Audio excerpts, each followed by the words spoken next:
Salut frères et sœurs, dans cette vidéo nous allons analyser ensemble les matchs de ce samedi. Il va s'agir notamment des matchs de Bundesliga, les matchs de la Ligue 1, de la Première Ligue, de la Série A et de la Liga. Voilà, je vais me limiter à ces 5 championnats et vous donner mon point de vue. Et je vous donnerai également mes coupons dans le groupe Telegram. Ceux qui veulent jouer mes coupons, rentrez dans le groupe Telegram, le lien est en description.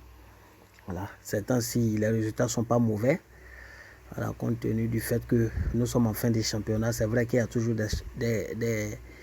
des surprises, mais 2 jours là, les résultats, je pense que c'est bon dans l'ensemble.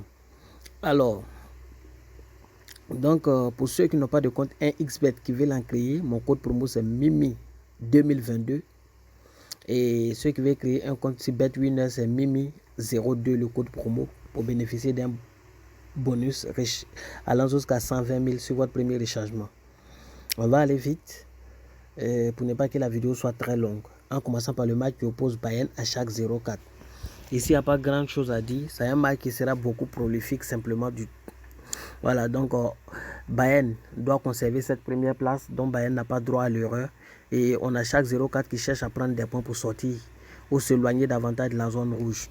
C'est un match qui est très compliqué pour chaque 0-4, mais aussi pas trop facile pour Bayern, étant donné qu'actuellement nous connaissons un peu plus ou moins les difficultés de l'équipe de Bayern, la mésentente et tout ça. Du coup, on ira sur la base du fait que Bayern va marquer 3 buts dans le match, même si ça sera compliqué, je pense qu'ils peuvent le faire. Plus de 2,5 buts pour Bayern. Il y a un autre type de pronostic qui peut passer dans le match, c'est plus de 6 corners pour Real. Pour Bayern. Plus de 6 corners pour Bayern. Le second match, c'est entre Bochum et Wolfsburg. Ici, vous constaterez que Wolfsburg a toujours la possibilité de sortir de la zone rouge en cas de succès. Et Wolfsburg également, Bochum a la possibilité de sortir de la zone rouge. Wolfsburg n'est pas encore épargné d'une relégation. Donc dans ce match-là, il aura un engouement parce que chacun va vouloir vraiment se donner et vouloir prendre les points pour sortir de cette zone dangereuse. C'est pourquoi dans ce match, j'irai sur la base du fait que les deux équipes vont marquer simplement. Eintracht Francfort qui joue face à Mayence. Ici, voilà, c'est un match aussi assez intéressant. Deux équipes très prolifiques. Vous allez voir que cette année, Mayence a marqué 51 buts et encaissé 46. Donc c'est une équipe qui encaisse beaucoup mais qui marque beaucoup. Eintracht Francfort a marqué 51 également mais a encaissé 49. Les deux équipes sont au coude à coude. En cas de succès, et pour Mayence, de manière provisoire, ils peuvent prendre la place de Bayer Leverkusen. Voilà, et puis espérer, n'est-ce pas, pourquoi pas, la C4. Chose qui est aussi possible encore pour Eintracht Francfort. C'est un match aussi assez important pour les deux équipes. Et je pense que les deux équipes finiront par trouver le chemin défilé dans ce match sans grande difficulté. Il y a Union de Berlin qui joue face à Freiburg. Ça, c'est un match de feu, un match de guerre, je vais dire, parce que c'est un match très compliqué pour les deux équipes. Un match nécessitant vraiment une place pour les deux.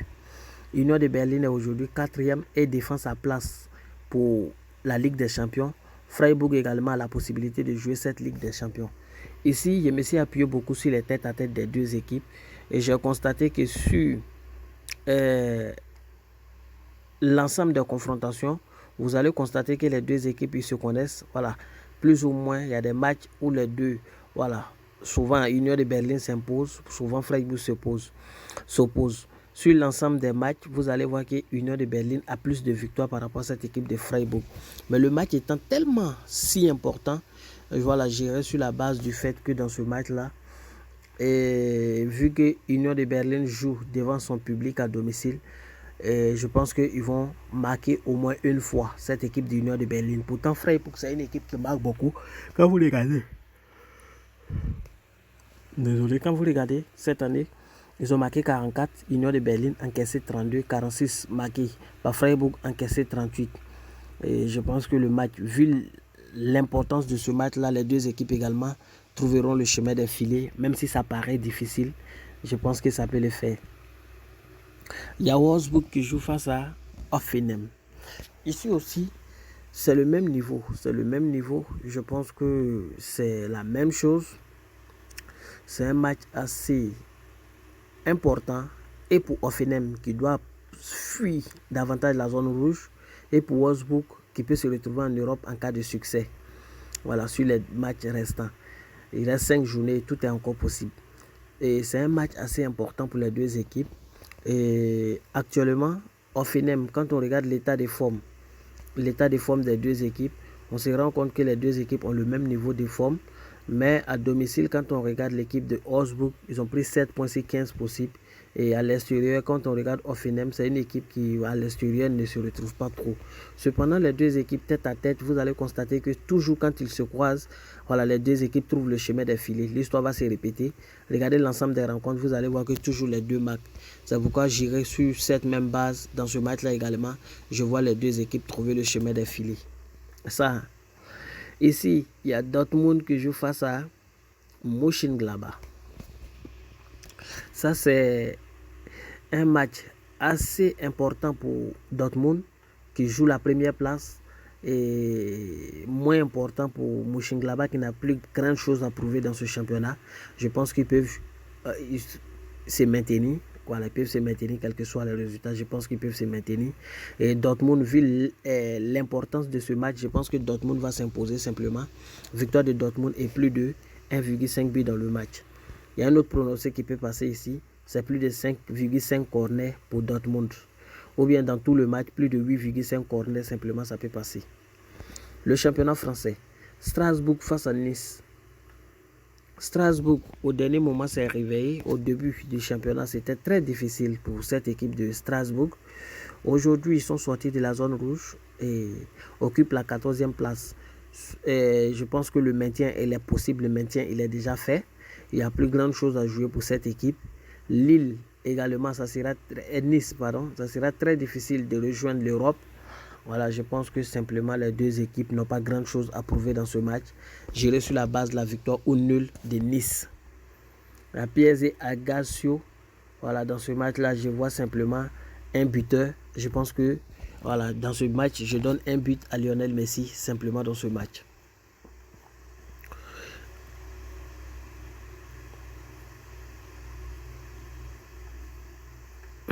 Après, on tombe sur le championnat anglais.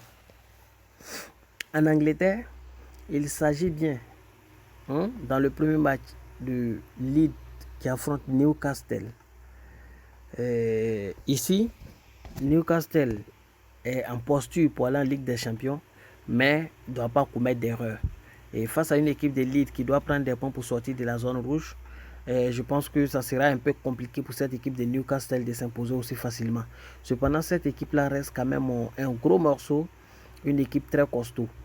Et ce qui est bizarre, c'est que les deux équipes se connaissent. Il y a 3 victoires de part et d'autre pour les deux. Et les autres matchs se sont soldés par des matchs nuls.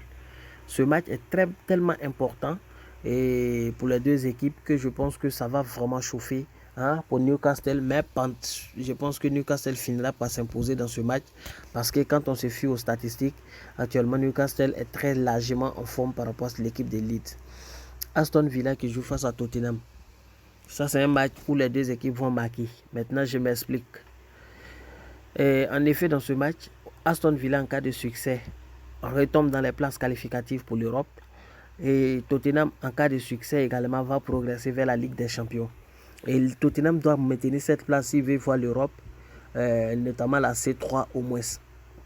Pourtant, Aston Villa est une grosse équipe qui connaît bien les défaillances de l'équipe de Tottenham. Le dernier match entre les deux équipes, c'était en Première Ligue, c'était en janvier dernier et Aston Villa s'était imposé 2-0.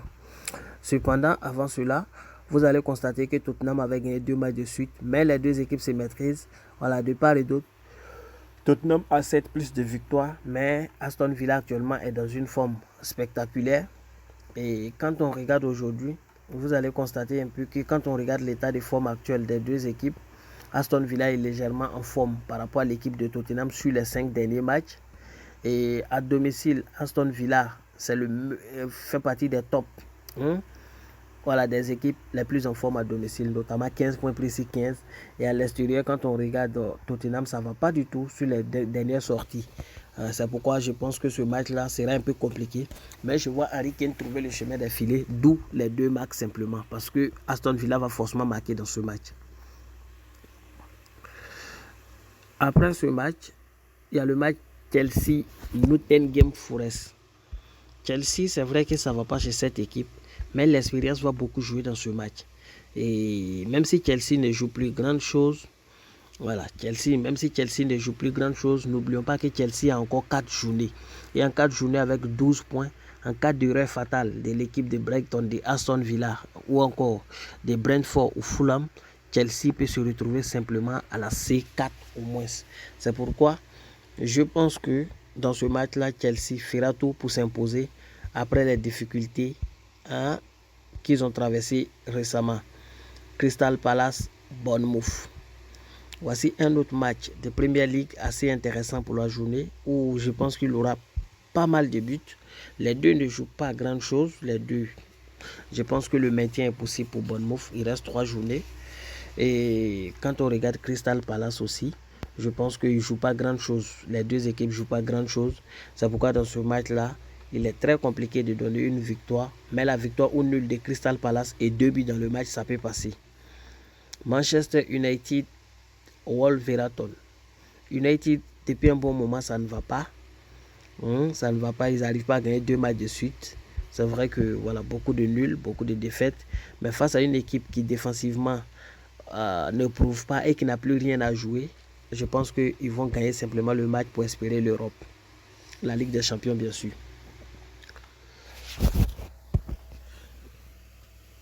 Il y a Southampton qui joue face à Fulham. Ici, maintenant on ne regarde plus trop les statistiques, je vous préviens, parce que voilà, on est en fin de championnat, chacun veut sortir de la zone rouge, chacun veut prendre une place importante. Pour Fulham, il y a encore 9 points à prendre, 9 points. En cas d'erreur de Brighton, ils peuvent se retrouver en Europe. Southampton, avec 9 points, vous allez voir qu'ils peuvent sortir également de la zone rouge. Je pense que Southampton, dans ce match-là, ne va pas laisser Fulham les gagner aussi facilement. C'est un match qui sera assez compliqué, mais les deux finiront par trouver le chemin des filets. Point. Juste après le championnat anglais, je tombe carrément en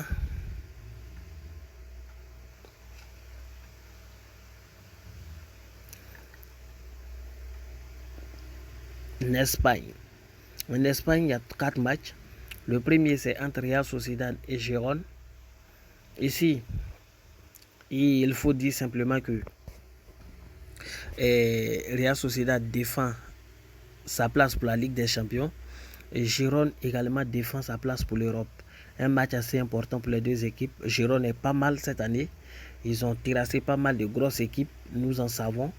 Ils ont gagné le Barça, ils ont gagné le Real. Donc avec Real Sociedad, tout est possible. Mais Real Sociedad, c'est un gros morceau. Real Sociedad défensivement est très assise. Vous allez voir cette année, ils ont encaissé 29 buts. Voilà, c'est seulement Atlético et le Barça qui ont encaissé moins que eux. Voilà, sinon c'est la 3e meilleure défense. Mais ils ont marqué quand même 43 buts. Et Gérone marque beaucoup, 52 de marqués, 46 d'encaissés. Donc c'est un match qui sera beaucoup prolifique. Et je pense que dans ce match, au moins une équipe va marquer 2 fois. C'est mon pronostic. Au moins une équipe marque 2 fois. Osasuna, Almeria. Ici, je vois les deux équipes trouver le chemin des filets. Je m'explique. Simplement, vous allez constater que Osasuna, actuellement, bon, je vais dire que c'est encore possible pour l'Europe. Avec seulement 3 points. Ils sont en C4. Almeria ne joue plus grande chose. Mais Almeria n'est pas encore épargné d'une, je vais dire, d'une relégation. Parce que 34 points pour Retafe en cas de succès, ils vont carrément monter. Et si Almeria perd, ça va être un peu compliqué. Donc, ils vont tout donner dans ce match. Et je pense que les deux finiront par trouver le chemin des filets. Bilbao, Villarreal. Un match de course à l'Europe également. Villarreal peut toujours aller en Ligue des Champions, c'est encore possible. Bilbao peut toujours aller en Europe, c'est encore possible. Un match assez important pour les deux. De sorte que je pense qu'également que dans ce match-là, Voilà, les deux vont finir par trouver le chemin des filets. Avec un avantage conséquent de Villarreal, j'irai sur la base de Villarreal au nul et 2 buts dans le match simplement. Villarreal au nul et 2 buts dans le match. Real, Getafe. Ça va dépendre parce que quand on regarde ici, on se rend compte que Real ne joue pas grand chose en Ligue des Champions, championnat encore. Real ne joue plus grand chose. Ils savent que de toutes les façons, ils vont finir 3e ou 2e. Donc, pour l'Europe. Et Getafe doit sortir de la zone rouge. Un match assez important pour Getafe. C'est un match qui sera compliqué pour Real. Parce que Real a plus la tête sur le match de Ligue des Champions. Ce qui va faire que ce match-là, peut-être qu'ils vont faire reposer Benzema. S'ils font reposer Benzema, ils vont perdre. Ça, c'est clair. Parce que sans Benzema, Real, c'est égal à Angers. Ça, c'est clair. Voilà. Je ne sais pas pourquoi cette équipe est comme ça. En dépit de la performance de Vinicius et de Rodrigo, quand Benzema n'est pas là, ça ne va pas trop. Et je pense que si Benzema n'est pas là, c'est victoire ou nul de Getafe, ça va passer. Maintenant, s'il est présent, voilà, vous partez sur la base de la victoire des Real. Ça va dépendre maintenant de la compo officielle. C'est pourquoi ce match-là, je vous déconseille de mettre ça dans vos coupons si vous voulez faire un coupon combiné pour toute la journée. Et j'atterris en Italie, 3 matchs. Atalanta, Salernitana. Atalanta, même s'il ne se retrouve pas trop actuellement, il faut simplement savoir que cette équipe d'Atalanta reste quand même une équipe très expérimentée par rapport à l'équipe de Salernitana. En plus, ils défendent leur place pour l'Europe, même si Salernitana cherche à prendre davantage des points pour se prémunir définitivement d'une relégation. Ils ne jouent pas tellement grande chose, mais Atalanta, ce match est tellement important pour eux que je pense qu'ils vont s'imposer. Spezia, Milan C. Milan C a un match crucial le mardi. Donc Milan, c'est vrai que ce match aussi est très important parce que dans la mesure où ça va définir leur aller ou non en Ligue des Champions l'année prochaine.